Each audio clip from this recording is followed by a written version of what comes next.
오늘 저희 함께 볼 하나님의 말씀은 고린도전서 10장 31절 말씀입니다. 그런즉 너희가 먹든지 마시든지 무엇을 하든지 다 하나님의 영광을 위하여 하라. 아멘. 2016년 타임 매거진에서 우리 인생을 가장 많이 바꿔놓은 역사상 가장 큰 영향력을 행사한 기기 50개를 그렇게 뽑았습니다. 아티클에 의하면은 가장 우리의 인생을 많이 변화시킨 그 기계가 바로 뭐냐면은 제 손에 있는 이 핸드폰입니다. 스마트폰이죠. 2007년도에 스티브 잡스가 아이폰을 가지고 나오면서 정말 그때는 정말 저게 가능할까라는 생각을 했었는데, 이제는 어떻게 보면은 스마트폰이 없는 사람이 없을 정도로 우리는 디지털 시대, 스마트한 시대를 살고 있습니다. 대부분의 사람들이 이제 아침에 스마트폰의 알람을 들으면서 일어납니다. 그리고 통계학적으로 가장 사람들이 먼저 하는 것이 스마트폰을 확인한다고 합니다. 밤새 혹시 무슨 일이 일어나진 않았는지, 몇 시간 잠들어 있었지만은 내 주위에 있는 사람들에게는 어떤 일이 일어났는지, 혹시 한국에선 연락이 오지 않았는지, 내가 모르는 뉴스가 있지는 않았는지, 그렇게 스마트폰을 잠깐 확인하면서 그렇게 하루를 시작한다고 합니다. 그러고 나서 이제 아침을 준비하는데, 많은 분들이 또 가정에서 이렇게 집안일을 하실 때 또 뭔가를 꼭 틀어놓고 그렇게 하시는 경우가 있습니다. 그러고 나서 출근길을 가는데 그냥 갈 수 없죠. 혹시나 트래픽이 있을 수 있으니까 꼭 이제 한번 아는 길이라도 하더라도, 특히 66번 타면은 꼭 확인을 하고 이제 출발을 합니다. 그렇게 우리는 뭔가를 들으면서 아니면 뭔가를 보면서 그렇게 출근길을 가게 되고, 또 직장 가서는 계속적으로 사람들과 연락하고 스마트폰을 보게 됩니다. 그뿐만 아니라 우리는 쉴 때도 어떻게 보면 계속적으로 스마트폰을 사용하는 것을 제가 알 수가 있습니다. 운동할 때도 많은 사람들이 스마트폰을 들고 운동하러 오고, 또 이 집안일을 할 때도, 요리할 때도 계속적으로 스마트폰을 보고, 심지어는 드라마를 보는데, TV로 드라마를 보는데 손에는 스마트폰이 있습니다. 그래서 그 드라마가 조금만 지루해지면은 그 스마트폰을 보기 위해서 그렇게까지 저희가 스마트폰을 어떻게 보면 손에 쥐고 살고, 또 한 사람의 80% 정도가 화장실에 스마트폰을 들고 간다고 합니다. 안 들고 가는 데가 없는 거죠. 침대에도 들고 갑니다. 그래서 밤에 이제 부부가 잠을 들었을 때 그냥 이렇게 옆에서 다정하게 자는 것이 아니라 서로 등지면서 이렇게 폰을 보면서 이렇게 잠자는 경우가 굉장히 많다고. 이것이 어떻게 보면 현대인의 일상이 돼버린 그런 시대에 우리가 살고 있습니다. 불과 며칠 전에 포브스 잡지에서 어떤 기사를 냈는데, 작년에 특히 이제 코로나 때문에 더 많은 사람들이 집에서 일을 하고, 더 많은 사람들이 어떻게 보면 밖에 나가지 못하기 때문에 스마트폰과 여러 가지 디지털 기계들을 접했죠. 그래서 평균적으로 하루에 어른이 4.8시간을 스마트폰을 쳐다보는데 사용했다고 합니다. 팬데믹 전에 비해서 30% 정도가 증가했다고 불과 며칠 전에 나온 그런 통계 자료를 저희가 접할 수가 있었습니다. 그러면은 이제는 스마트폰 없는 세상은 상상할 수 없을 정도로 스마트폰은 우리에게 막대한 영향력을 끼치면서, 또 그렇게 우리는 스마트폰 없이는 살지 못하는 그런 삶을 살고 있습니다. 이런 막대한 영향력을 발휘하고 있는 이 스마트폰이 왜 그렇게 할 수 있냐면은, 이 가운데 정말 막대한 힘이 있기 때문에 그렇습니다. 옛날에 미국 나사에서 처음으로 인간을 달로 보냈을 때 사용됐던 그 GPS보다 더 뛰어난 GPS가 바로 우리 스마트폰 안에 있다고 합니다. 지식과 정보를 계속적으로 우리는 공급받을 수 있고, 업무를 처리할 수도 있고, 건강관리, 또 일정관리, 자산관리, 인맥관리, 학업, 일, 취미생활, 쇼핑, 사진, 음악 감상, 게임, 드라마 시청 등 여러 가지 것들을 우리는 할 수가 있는 것입니다. 심지어는 신앙생활의 여러 가지 것들을 저희가 이제는 스마트폰을 할 수 있을 정도로, 스마트폰은 우리 삶 가운데 정말 뗄래야 뗄 수 없는 또 그런 존재입니다. 인터넷과 디지털 이런 문화가 정말 대단한 것이죠. 이런 디지털 시대 속에서 우리는 어떻게 우리 자녀들을 키워야 될까요? 특히 우리 자녀들은 밥을 먹으면서 뽀로를 보아온 그런 세대입니다. 단 한순간도 스마트폰이 없는 시대를 경험해보지 못한 그런 세대가 바로 우리 제너레이션 Z, 지난주에 설명드렸던 Z세대가 바로 그 세대인 것입니다. 이런 문화 속에서, 이런 환경 속에서 자라고 있는 우리의 아이들은 과연 괜찮은 건지, 저희가 또 의료적으로 또 뇌에 어떤 영향을 끼치는지, 삶에 어떤 영향을 끼치는지 그런 어떤 영상이나 자료들은 굉장히 많습니다. 근데 저희가 종종 교회에서 말하지 않는 것은 이 스마트폰이라는 것 자체가 과연 우리 신앙생활에, 우리 아이들 영에는 어떤 영향을 미치는지에 대해서 제가 간단하게 몇 구절 인용하면서 좀 설명을 드리기 원합니다. 실제로 이 Text Wise Family라고 아직 한국에는 번역이 안 됐는데, 이 앤디 크라우치라고 하는 사람이 1000명의 부모님을 대상으로 설문조사를 한 것이 있습니다.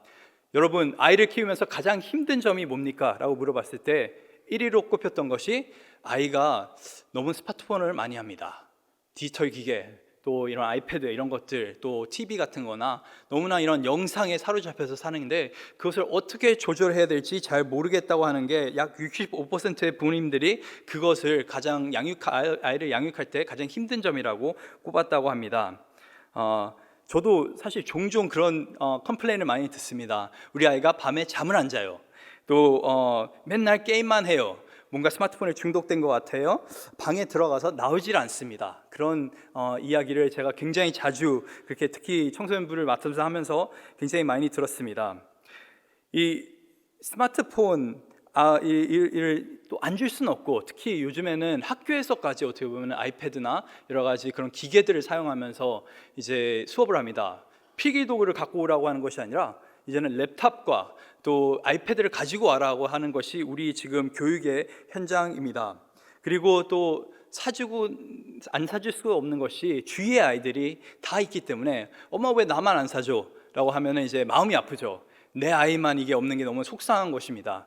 그래서 이 아이가 혹시 왕따 당하지 않을까 봐 아이들과 소통해야 되는데 그런 걱정에 사주긴 사주는데 사주다 보니까 이제 통제가 안 되는 것이죠.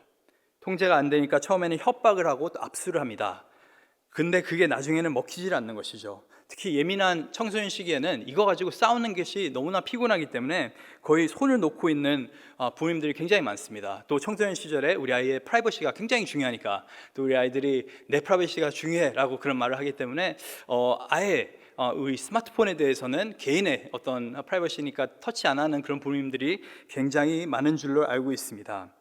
그런데 우리 말씀을 통해서 봐야 되는 것은 이 스마트폰은 우리 아이들의 영에 막대한 영향을 미친다는 것을, 우리가 이 스마트폰의 문제는 우리 아이의 신앙 문제와 굉장히 직결된다는 것을 오늘 말씀을 통해서 좀 증거하길 원합니다. 먼저 첫 번째, 스마트폰과 인터넷은 우리에게 끝없는 정보를 주지만 우리에게 끝없는 유혹을 줍니다. 우리에게 끝없는 정보만 주는 것이 아니라 끝없는 유혹을 줍니다. 사무엘하 11장 1절과 2절 말씀 함께 보겠습니다. 그 해가 돌아와 왕들이 출전할 때가 되매 다윗이 요압과 그들에게 있는 그의 부하들과 온 이스라엘 군대를 보내니 그들이 암몬 자손을 멸하고 라빠를 에워쌌고 다윗은 예루살렘에 그대로 있더라. 저녁 때에 다윗이 그의 침상에서 일어나 왕궁 옥상에서 거닐다가 그 곳에 보니 한 여인이 목욕을 하다가 하는데 심히 아름다워 보이는지라. 이 다윗과 바세바 이야기가 사무엘하 11장에 나와 있습니다. 저희는 흔히 이 하나님의 사람 다윗이 음욕을 품어서 바세바를 이렇게 범했다, 그리고 결국에는 그것을 덮기 위해서 살인을 저질렀고 또 거짓말까지 했다라고 생각을 합니다. 맞는 말입니다. 그런데 이 문제의 발단은 뭐냐면은 다윗이 왕이라는 것입니다. 왕인데 지금 어디 있습니까? 전쟁해야 될 시기에 전쟁하고 있지 않고 신하들과 함께 있지 않고 왕궁에 혼자 있다는 것입니다. 이 사람에게는 권력이 있고 또 혼자만의 공간이 있다는 것입니다. 그런 가운데서 이 다윗은 범죄를 하기 시작했습니다. 스마트폰이 우리에게 이런 힘을 줍니다. 스마트폰은 우리에게 어떤 능력만 주는 것이 아니라 혼자만 있을 수 있는 그런 공간 자체를 허락한다는 것이 굉장히 무서운 것입니다. 몇 가지 예로, 물론 스마트폰이 새로운 죄를 만들어내는 것은 아닙니다. 오래된 죄를 더 쉽게 지을 수 있게 우리 가운데 편리하게 어떻게 보면 이런 유혹들이 들어올 수 있게 만들어주는 것이 바로 스마트폰입니다. 예전에 음욕이라는 죄를 우리가 생각해 보면은, 죄를 짓기 위해서는 완전 옛날에는 이제 잡지를 직접 구매해야 됩니다. 그리고 엄마 몰래 그거를 아주 은밀한 곳에 숨겨야 됩니다. 그리고 정말 엄마 없는 그 시간에 적절한 타이밍에 그것을 꺼내보고 또 정말 조마조마하는 마음에서 그것을 하고 그 볼 수 있는 그런 종류도 한계가 있었죠. 그런데 조금 지나고 나서 이제는 비디오 방에 가야 됩니다. 비디오 방에 가는 것도 직접 가야 되고 좀 남의 눈을 시선을 피해서 또 이것도 숨기면서 봐야 되고 TV로 봐야 되기 때문에 어떻게 보면 정말 대놓고 봐야 되는 거죠. 그런데 그러고 나서 들어온 것이 컴퓨터입니다. 컴퓨터도 그나마 그래도 좀 열린 공간에 많은 가정들은 놓고 또 모든 사람이 다 컴퓨터는 있는 것이 아니고 가족이 다 같이 쓰는 거기 때문에 조금만 잘못하면 부모님들이 금방 캐치를 했습니다. 그런데 이제는 이 유혹의 그 공간이 바로 우리 주머니에 있다는 것이 문제인 것입니다. 우리 아이들이 마음만 먹으면은 몇 글자 타자 치면은 바로 무한한 어떻게 보면 음란물 사이트들에게 갈 수 있는 것이 바로 이 미국 지금 온라인 상의 현실인 것입니다. 한국은 어떻게 보면은 이런 나이를 주민등록번호를 입력해도 그런 제한이 있지만 미국엔 전혀 그런 제한들이 없고 심지어는 그런 제한들을 둔다는 유튜브나 그런 곳에서도 어떻게 보면은 정말 음란한 어떤 콘텐츠 또 아이들이 보기에는 정말 민망한 그런 콘텐츠들이 많이 있는 것을 압니다. 얼마 전에 제가 아이들에게 이제 여러 아이들에게 들었던 것이 목사님 오징어 게임 봤어요? 라는 그런 질문을 받게 되는데 저는 진짜 속으로 깜짝 놀랐습니다. 과연 아이들이 어떻게 이거를 볼 수가 있는가? 그것은 넷플릭스에서 어른들만 볼 수 있는 그런 것인데, 근데 우리 아이들은 정말 창의력이 뛰어나서 너무나 쉽게 이런 것들을 볼 수 있다는 것, 너무나 접근이 쉽다는 것에 예전에 비해서 그렇게 큰 노력을 들이지 않더라도 음욕을 품고 그 음욕에 대한 죄를 지을 수 있다는 것을 우리가 인지해야 됩니다. 그뿐만 아니라 옛날에는 누구를 비방할 것 같으면 싸울 각오로 비방을 해야 됩니다. 그런데 이제는 익명으로 몰래 뒤에서 남을 험담할 수가 있는 것이죠. 예전에는 정말 머리 좋은 친구들이 컨닝을 했습니다. 근데 이제는 그냥 아이들이 숙제를 할 때 구글에다가 칩니다. 그리고 남이 한 그런 어떤 문제들을, 남이 한 자료들을 이렇게 그대로 인용하면서 숙제를 푸는 그런 모습들이 보입니다. 옛날에는 은밀한 곳에 가서 남자와 여자가 그렇게 관계를 가졌다고 한다면은 요즘에는 섹스팅이라 해가지고 유행하는 것이 뭐냐면 아이들 사이에 서로 이 마음 있는 애들 사이에 자신의 몸의 신체 일부분을 찍어서 보내는 것이 그렇게 보면 음욕과 어떤 문란한 것들을 이제 풀어내는 그런 현장인 것입니다. 시대가 완전히 바뀌었다는 것을 여러분께 좀 말씀드리고 싶습니다. 우리의 자녀들이 그리고 우리의 손주들이 이런 세상 가운데서 살고 있다는 것을 우리가 알고 있어야 되는 줄 믿습니다. 그래서 이 스마트폰이라 하는 것이 무한한 정보를 우리에게 주지만 무한한 유혹을 우리에게 준다는 것을 반드시 우리가 기억하길 원합니다. 두 번째로 스마트폰은 우리를 세상의 가치에 무방비하게 노출시켜주는 그러한 매체입니다. 세상의 가치에 무방비하게 노출시켜준다. 시편 1편 1절과 2절 말씀입니다. 복 있는 사람은 악인들의 꾀로 따르지 아니하며 죄인들의 길에 서지 아니하며 오만한 자들의 자리에 앉지 아니하고 오직 여호와의 율법을 즐거워하여 그의 율법을 주야로 묵상하는도다. 보통 저희가 이 구절을 보면은 뒷부분을 굉장히 저희가 중요시 생각합니다. 여호와의 말씀을 주야로 묵상하는 것, 그래 그것이 바로 복의 어떤 축복의 조건이야 라고 이제 1차원적으로 생각하는데 그 구절 앞에 있는 것을 저희가 유심히 살펴볼 필요가 있습니다. 그냥 하나님의 말씀만 우리가 사모하는 것이 복의 어떤 통로가 아니라 복 있는 사람은 악인의 것을 꾀하지 않는다고 성경은 말하고 있습니다. 죄인의 길에 서지 않고 오만한 자리에 앉지 않는다. 즉 무슨 말이냐면 복 있는 사람은 죄된 것, 세상의 악한 것은 멀리하고 하나님의 것을 가까이 한다는 그런 말입니다. 우리 아이들이 물론 성경을 매일같이 읽을 수도 있고 또 주일날 와서 말씀을 들을 수 있지만은 만약에 그런 시간 자체가 정말 우리 인생 가운데서 큰 시간이 되지 않는다고 한다면은 정말 우리가 일주일에 한 번 주일 와서 2시간 예배를 드린다고 한다면은 어떻게 보면 우리 일주일의 그 시간 속에서 약 1%의 시간을 하나님께 드리는 것인데 나머지 99%의 시간 동안에는 어떤 메시지를 듣습니까? 하나님 나라의 메시지를 듣습니까? 아니면 세상의 메시지를 듣습니까? 이 매체라고 하는 것은, 이 스마트폰 매체라고 하는 것은 정말 과거에는 집에 오면 아이들이 세상과 단절된 그런 공간 속에서 살았습니다. 더 이상 학교의 걱정, 내 친구들 걱정, 세상의 걱정할 것 없이 안전한 장소가 바로 집이었는데 이제는 문제가 뭐냐면 집에 와도 세상과 아이들이 단절이 되지 않는다는 것이 굉장히 문제인 것입니다. 세상과 있는 아이들과 계속적으로 소통을 하고 끊임없는 어떤 영상들을 보면서 아이들은 끊임없이 세상과 소통을 합니다. 지난주에 제가 말씀드렸던 어떤 두리안의 비유처럼 처음에 아이들은 이것을 거부하고 또 거북하게 생각할 수는 있지만은 계속적으로 안 좋은 거에 노출되다 보면은 이게 안 좋은 건지 좋은 건지 분간이 안 되는 그런 상황이 오게 됩니다. 처음에 집에 쓰레기 냄새가 나더라도 조금만 그 공간이 있으면 쓰레기 냄새를 못 맡듯이 아이들이 계속적으로 이런 것에 노출된다고 한다면은 결국에는 어떤 유혹에 이길 수가 없는 것을 보게 됩니다. 그래서 이 스마트폰은 우리를 세상의 가치에 무방비하게 노출시킵니다. 세 번째로 스마트폰은 하나님께서 우리에게 주신 안식의 개념을 완전히 무너뜨립니다. 이것은 사실 우리 어른들에게 더 적용되는 그런 부분인 것 같습니다. 출애굽기 20장 8절에 하나님께서는 분명히 안식일을 거룩하게 기억하면서 지키라고 말씀하셨습니다. 무슨 말입니까? 6일 동안 열심히 일하고 또 7일째는 하나님의 창조하심과 또 하나님의 구원하심을 기억하면서 하나님을 예배하면서 하나님을 기억하라, 그러면서 쉬라라고 하는 것이 바로 안식일의 개념입니다. 또 시편 3장 5절 말씀에는 내가 누워 자고 깨어 있으니 하나님께서 나를 붙드심이로다. 하나님께서는 낮과 밤을 만드셨고 또 전기가 발명되기 전에는 사람들은 낮에만 일을 했습니다.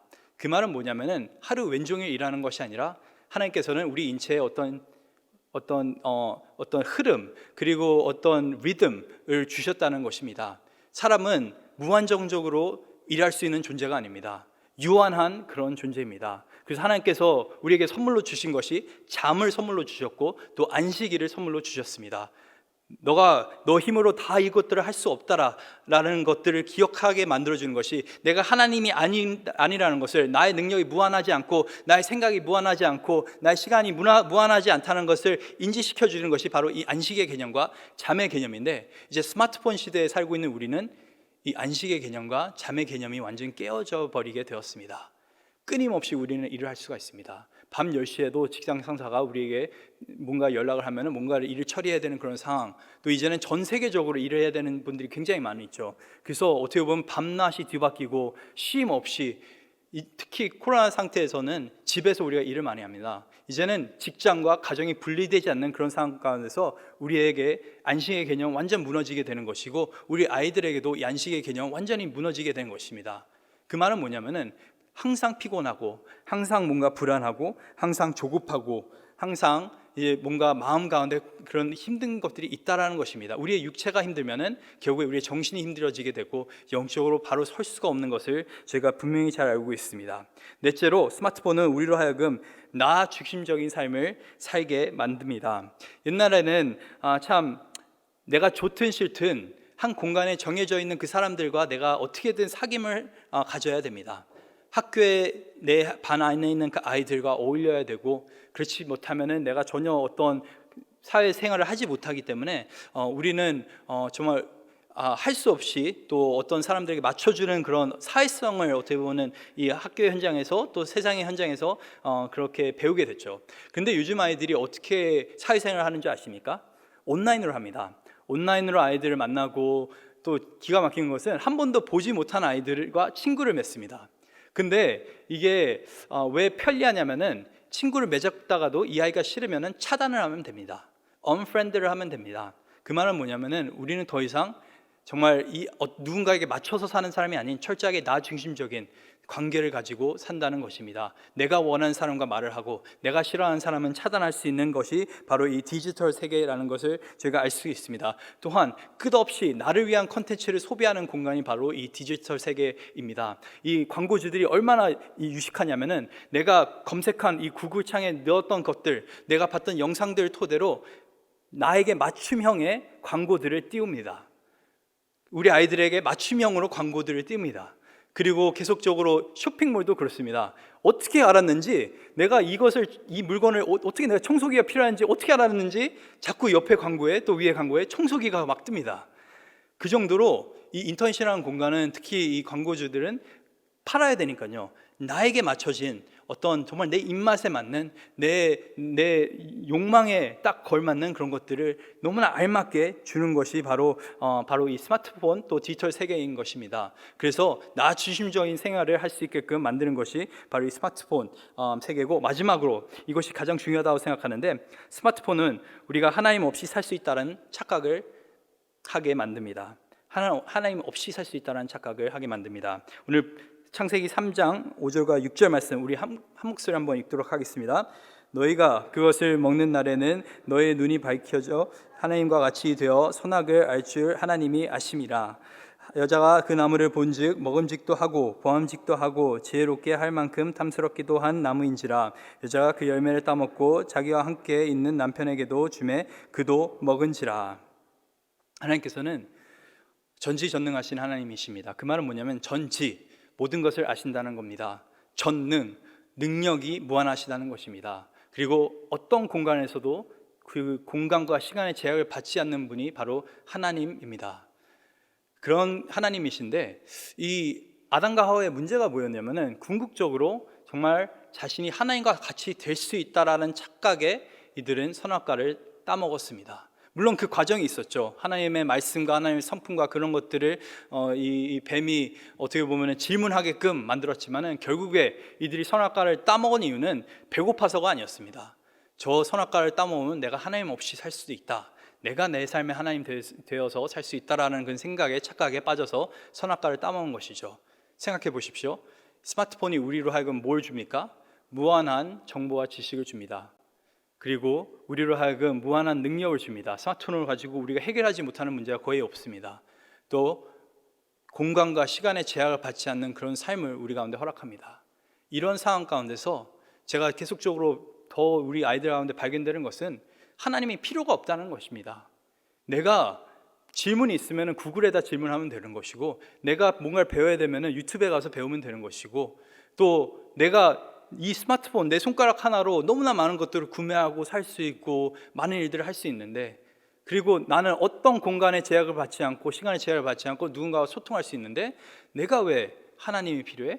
어떻게 보면 나를 하나님으로 착각하게 만드는 그런 도구가 바로 여기에 빠져 산다고 한다면 이 스마트폰이 우리로 하여금 그런 착각에 빠져 살게 만든다는 것입니다. 그래서 우리 아이들이 점점 정말 하나님에 대한 그 필요, 갈망을 느끼지 못하는 것이죠. 그런데 문제는 뭡니까?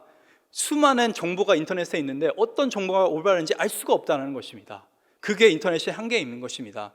너무나 많은 것들을 할 수 있지만은 절대로 아직까지는 인터넷이 사람이 직접 할 수 있는 것을 대체할 수 있는 그런 능력을 갖고 있지는 않습니다. 근데 그렇게 할 수 있다라는 착각을 만들어주는 것이죠. 온라인상으로만 친구를 사귀어도 내가 사회생활을 할 수 있다라는 착각에 빠져들게 만듭니다. 사람을 아무리 보지 않아도 내가 일상생활을 할 수 있다.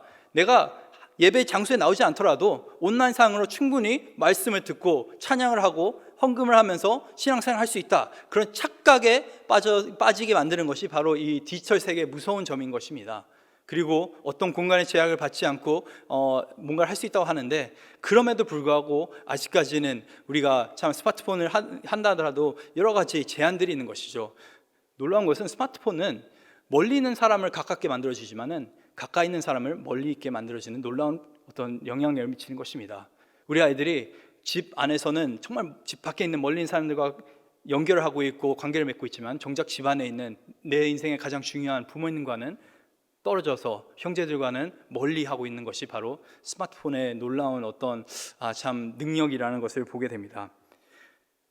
이 말은 뭐냐면은 이 스마트폰이 우리 아이들로 하여금 정말 하나님 없이 살 수 있다라는 그런 거짓말들을 심어주고 있다고 하는 것은 우리 인간의 가장 본성인 죄성, 그 죄성에 따라 살 수 있게끔 스마트폰은 우리의 삶을 만들어준다는 것입니다. 우리 아이들이 왜 스마트폰에 빠져서, 또 사실 아이들뿐만 아닙니다. 이 통계자를 보니까 어른들도 저희가 이 스마트폰에서 자유로워지기가 너무 힘든데 왜 그런지 아십니까? 우리가 죄인이기 때문에 그렇습니다. 우리가 삶 가운데 계속적으로 이런 유혹들에 넘어가고 또 하나님과 같이 되려고 하고 나 중심적인 삶을 살기 위해서 계속적으로 우리는 정말 이 허망한 계속적인 정보와 지식들을 보는 것입니다. 이런 스마트폰 자체가 잘못됐다고 하는 것은 아닙니다. 이것이 악하다고 하는 것도 아닙니다.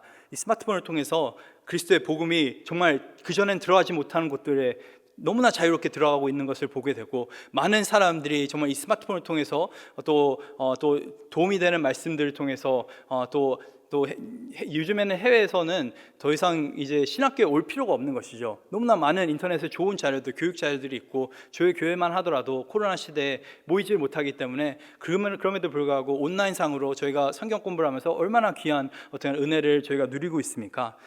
이 스마트폰 자체가 악하다고 하는 것이 아니라 이것을 어떻게 사용하느냐에 따라서 이것은 선할 수도 있고 악할 수도 있다는 것을 말씀드리는 것입니다. 그래서 이 디지털 시대 속에서 지금까지는 문제점들을 말씀드렸는데, 그러면 어떻게 하면 우리는 정말 우리 아이들을 믿음 안에서, 신앙 안에서 온전히 양육하면서 키울 수 있을까요? 하는 그런 질문에 좀 답을 드리기 원합니다. 같이 우리 에베소서 6장 4절 말씀 힘차게 읽도록 하겠습니다. 아비들아, 너희 자녀들을 노엽게 하지 말고 오직 주의 교훈과 훈계로 양육하라. 한 번만 더 읽겠습니다. 아비들아, 너희의 자녀들을 노엽게 하지 말고 오직 주의 교훈과 훈계로 양육하라. 여기서 부모 교육의 자녀 교육의 이 두 가지 놀라운 원리가 여기 안에 심겨져 있습니다. 첫 번째는 이것입니다. 자녀 교육은 감정과 기분으로 하는 것이 아니라 기준을 가지고 하는 것입니다. 감정과 기분을 가지고 하는 것이 아니라 기준을 가지고 하는 것입니다. 성경이 분명히 말하는 것은 아비들아, 너희의 자녀들을 노엽게 하지 말라. 영어로는 anger, 화를 내면서 하지 말라라는 그런 성경의 기록이 되고 있습니다. 저희는 흔히 아이들이 회초리를 무서워하고 잔소리를 무서워해서 우리 혼나는 것을 싫다고, 또 그런 부모님을 싫어한다고 생각할 수도 있습니다. 근데 아이들이 정말 힘들어하는 것은 잔소리나 회초리가 아니라 기준이 없는 잔소리와 기준이 없는 회초리를 아이들은 싫어하는 것입니다. 예를 들어보겠습니다. 내가 성령 충만하고 은행 충만했을 때는 아이에게 너는 커서 뭐가 되든 상관없어, 믿음 안에서만 바로 살아다오 라고 말합니다. 근데 이제 한 세메스터가 지나고 성적표를 받아옵니다. 성적이 안 좋은 것입니다. 그럴 때 뭐라고 합니까? 야, 이래서 대학 가겠냐? 그전에는 그럼 아이는 분명히 성적 상관없이 정말 믿음 안에서 내가 올바르게 살면은 부모가 괜찮다고 했는데, 갑자기 이 성적표를 보니까 기분이 확 상하는 거예요. 그리고 옆집 아이 얘기 들어보니까 그 아이는 올 A인 것입니다. 그래서 부모가 특단의 조치를 내리죠. 야, 교회 가지 마. 뭐 저희 교회 그렇게 하실 분은 없지만은 많은 다른 교회 부모님들이 그렇게 하신다는 것 그래서 말씀드립니다. 아니면은 뭐 교회 주일만 딱 2시간 가고 주중에 가지 마. 수련회 가지 마. 너 서머스쿨 가야지. 이런 것들이 뭘 말씀드리려고 하냐면은 이게 옳고 그름의 문제가 아니라 기준이 있어야 된다는 것입니다. 아이들은 기준이 없을 때 굉장히 혼란스럽습니다. 어머님이 밥상을 맛있게 차려놨습니다. 그래서 아이들을 부르죠. 야, 와서 밥 먹어. 근데 아이가 대답합니다. 엄마, 나 게임하고 있어. 그런 가운데서 여러분은 어떻게 반응하시겠습니까? 아, 그래, 열심히 게임해라고 말씀하시겠습니까? 아니죠. 우라통이 터집니다. 저 녀석이라는 생각이 드는데, 반대로 야, 밥 와서 먹어 하는데 아이가 엄마, 나 공부하고 있어 하면 어떻게 반응하시겠습니까? 밥상을 차려서 방에 갖다 줍니다. 사실 이 상황에서 문제는 뭐냐면은 가족이 같이 밥을 먹어야 되고 약속이 지켜야 된다는 것입니다. 공동생활에 우리가 지켜야 될 것들이 있다, 함께 해야 되는 것들이 있다는 것이 메인 메시지가 되는데, 감정에 따라서 어떻게 보면 우리는 기준을 바꾸게 되는 것이죠. 공부하면은 오케이, 근데 놀고 있으면은 no. 그게 아니라 어떤 일을 하든 이 상황에서는 우리가 함께 밥을 먹는 시간이니까, 약속을 했으니까, 우리가 내 엄마가 밥을 맛있게 만들었으니까 지금은 와서 뭘 하고 있든 와서 같이 우리가 밥을 먹어야 돼. 그런 기준이 있다면은 혼란스럽지 않는 것이죠. 이 아이가 어떻게 생각하게 되냐면은, 아, 우리 엄마는 그냥 기준 없이 그냥 내가 공부하는 것을 좋아하는구나. 아, 게임하고 그러는 것은 그냥 뭐 이해를 못하는구나 하면서 이제 혼란이 생기기 시작하는 것입니다. 근데 여기서 중요한 사실은 그냥 기준을 가지고 우리가 자녀를 양육해야 되는 것이 아니라 그리스도인은 성경적인 기준을 가지고 우리가 자녀를 양육해야 되는 줄 믿습니다. 그래서 아비들아, 너희 자녀를 노엽게 하지 말고 오직 나의 교훈이 아닌 주의 교훈과 훈계로 자녀를 양육하라 라는 그런 말씀을 늘 기억해야 됩니다. 그렇기 때문에 우리가 믿음 안에서, 말씀 안에서 바로 서야 되는 줄 믿습니다. 그리스도의 기준, 그것이 우리의 자녀 양육의 기준이 되어야 되는 줄 믿습니다. 우리의 기준은 자꾸 감정에 따라서, 기분에 따라서 변하는데 하나님의 말씀은 변하지 않기 때문에 그렇습니다. 그래서 우리가 정말 말씀을 잘 알고 그것들을 계속적으로 대화 가운데서 아이들에게 가르치면서 정말 우리 지혜 가운데서 아이들이 자라날 수 있게 도와줘야 되는 줄 믿습니다. 근데 여기서 그러면 질문을 던져볼 수 있죠. 목사님, 스마트폰은 성경에 안 나오는데 어떡하죠? 그렇죠. 스마트폰이라는 이 단어는 성경에 한 번도 나오지 않습니다. 디지털이라는 말도 한 번도 나오지 않습니다.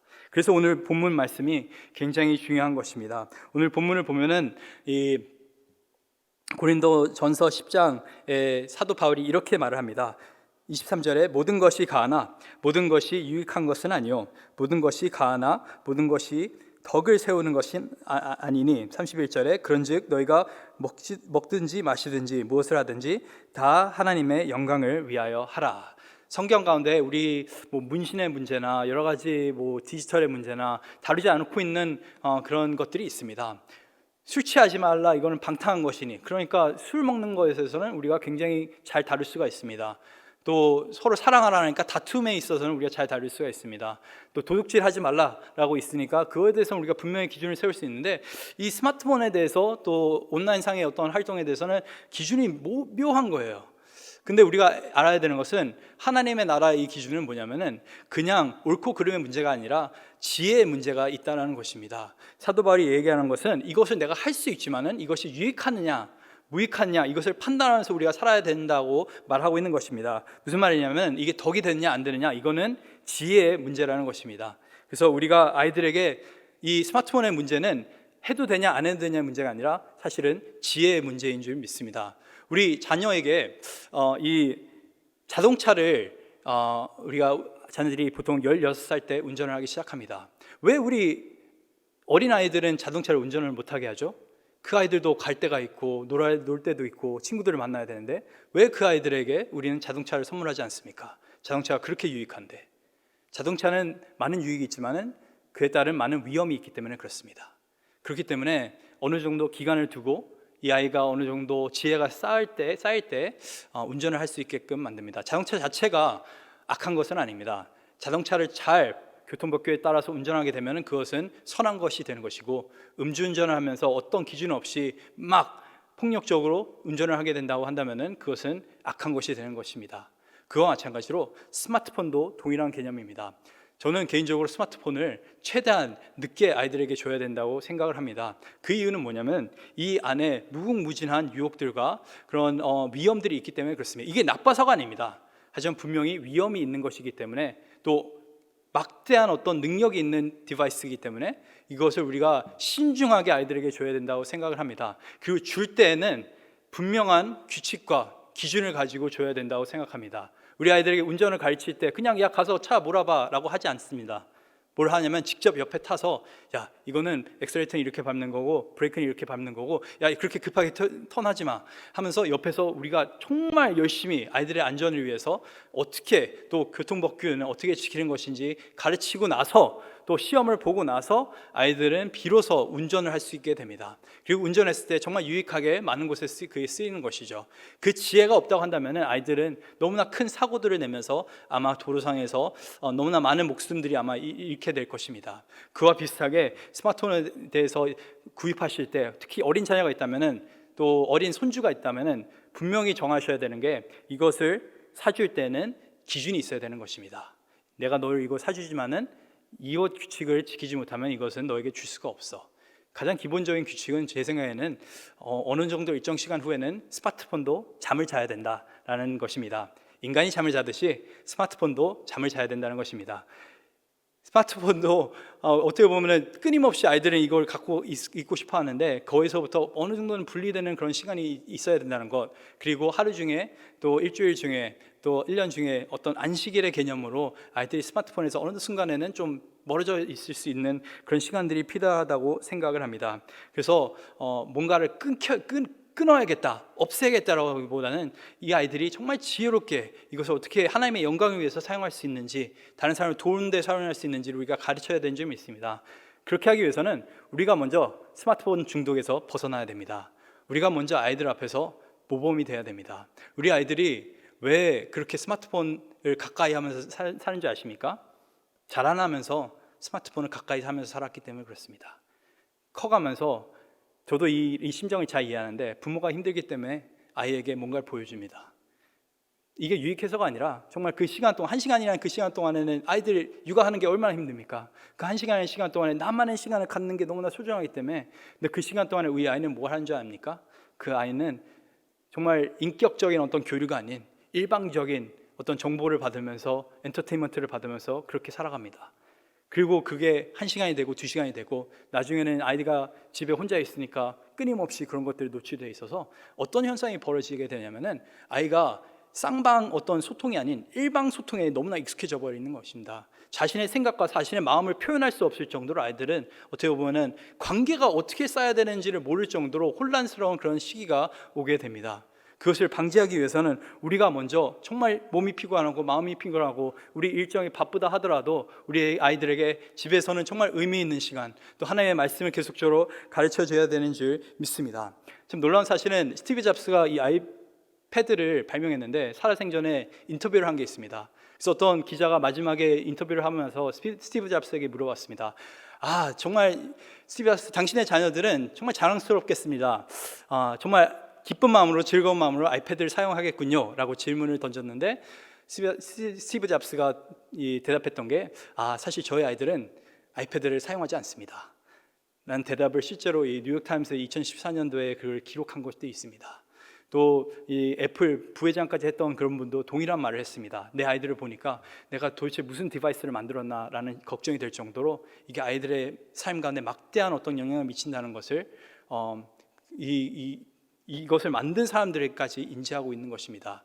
그래서 여러분 자녀들이 혹시나 여러분들에게 왜 이런 기준이 있어야 돼? 라고 물어본다면 스티브 잡스도 기준이 있었단 라고 분명히 말씀해 주시길 바랍니다. 근데 더 중요한 것은 이 문제는 영적인 문제라는 것, 궁극적으로 우리 아이들이 정말 스마트폰에 빠져 있는 그 이유는 그 중독이라고 하는 것은 어떻게 보면 그 일상에서부터의 탈출입니다. 일상 가운데 정말 즐거움이 없고 의미가 없고 어떤 너무나 건조하기 때문에 어떻게 해서든 만족을 누리기 위해서 아이들은 스마트폰을 하고 있는 것입니다. 제가 질문을 던지고 싶은 거는 여러분 자녀가 오늘 만약에 스마트폰을 그만하고 더 이상 스크린을 보지 않는다고 한다면 그 아이는 집에서 뭘 하겠습니까? 정말 유익한 시간, 여러분 그들과 시간을 보낼 준비가 되어 있으십니까? 그래서 그 준비가 되어 있지는 않는다고 한다면 우리는 절대로 우리 아이들을 변화시킬 수가 없습니다. 만약에 이 아이가 스마트폰을 하지 않는 그 시간 동안에 나는 정말 의미 있는 대화를 이 아이와 하겠다, 관계를 맺겠다, 신앙적인 얘기를 하겠다, 그리고 정말 행복한 모습들을 보여주겠다.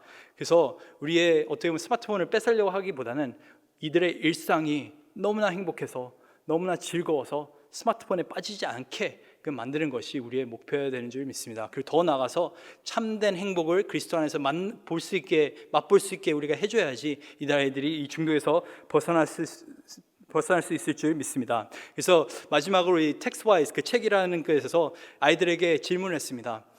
너희 부모님은 너희 부모님 어떤 모습을 너는 제일 바꾸고 싶냐라고 했을 때 아이들이 가장 많이 했던 대답이 저는 우리 부모님이 일을 좀 덜 하고 핸드폰을 좀 덜 보고 저와 대화했으면 좋겠습니다 라고 했던 것이 대부분의 대답이었습니다. 이것이 우리 아이들의 진정한 갈망입니다. 그래서 정말 우리가 연약합니다. 육아하는 것이 또 양육하는 것이 너무나 힘듭니다. 우리의 손주들을 볼 때도 우리 할머니 할아버지들 너무나 힘들다고, 몸이 힘들다고 그냥 막 뭐 보여주지 마시고 정말 사랑스러운 대화들을 나누시면 그 아이의 미래에 너무나 큰 도움이 될 줄 믿습니다. 그런 관계 속에서 이제 그 아이가 배우는 것은 하나님과 어떻게 관계를 맺는지를 배우게 되는 것입니다. 그래서 실천 사항으로 이걸 드리고 싶습니다. 하루에 1시간은 모든 가정 가운데 기계를 끄십시오. 하루에 1시간만큼은. 저녁 시간이 되어도 좋고 또 특별히 가정 예배를 하고 있으니까 그 가정 예배 시간에 1시간만큼은 내가 다른 시간은 괜찮으니까 그 시간만큼 모든 사람이 같이 다 끄고 이상하더라도 어색하더라도 우리는 같이 시간을 보낸다. 1시간만이라도. 그리고 일주일에 하루는 웬만하면 가정에서 그 기기들을 꺼보십시오. 주일만큼은 우리가 다른 것을 뒷전을 하고 우리가 이것을 없이 살아보겠다. 그리고 1년에 일주일만큼은 기계 없이 한번 살아보십시오. 휴가 갔을 때는 우리는 같이 기계를 갖고 휴가 가지는 않는다 하면서 정말 이렇게 했을 때, 그리고 그 가운데서 우리의 말씀을 계속 아이들을 양육하면서 그 아이들의 어떤 죄된 본성이 복음의 놀라운 능력을 바뀌어질 때 우리는 스마트폰 시대에 끌려가 사는 아이들이 아닌 스마트폰 시대에 복음을 증거할 수 있는, 또 다른 사람들에게 소망을 전할 수 있는 놀라운 아이들을 키울 수 있게 될 줄 믿습니다.